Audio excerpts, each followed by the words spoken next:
这是做手镯切出来的废料，想必也做不出什么好东西了。但是到了我们手艺人手里，都会变成精美的艺术品。看看我是怎么变废为宝的。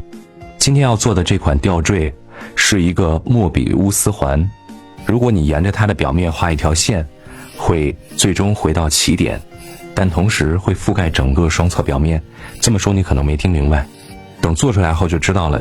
由于莫比乌斯环没有开始和结束，它常常被用来象征无限循环永恒。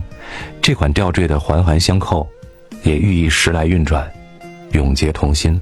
俏色部分巧妙地雕刻两只鲤鱼，有着年年有余、相濡以沫的美好寓意。